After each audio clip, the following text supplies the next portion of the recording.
The main facade stands out for its play of volumes composed of two elements with a lot of presence, a vertical stone element of stone from the Colima volcanoes and transversely a horizontal element formed by reinforced concrete walls and steel beams. Breaking the continuity of this, a fine wooden lattice used as a sunscreen creates a play of light and shadows on the interior of the house. The interior presents high spaces defined by the change in slab heights that create a very social and familiar atmosphere.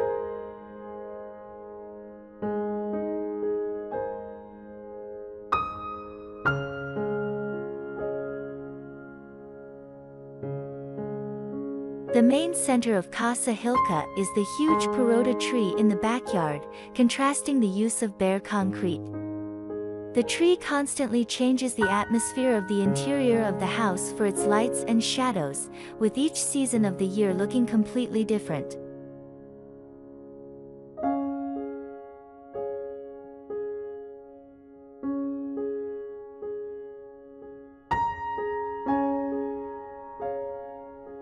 The materials chosen for Casa Hilca were on one hand very cold materials, bare concrete, steel beams, gray, white and black colors.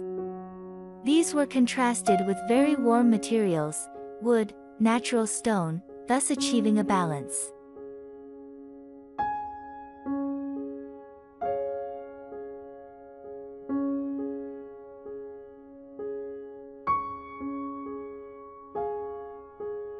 Colima is a very warm state, which is why we chose to play with tall spaces and fresh materials such as concrete and stone, avoiding placing the windows on the west wall and protecting them with lattices.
It is important to remember that home is not just a place to live, but also a place where we can gather with family and loved ones. Therefore, it is important to choose a home design that suits your needs and lifestyle. Thank you for watching. Don't forget to subscribe to this channel so you don't miss our latest videos. See you in the next video.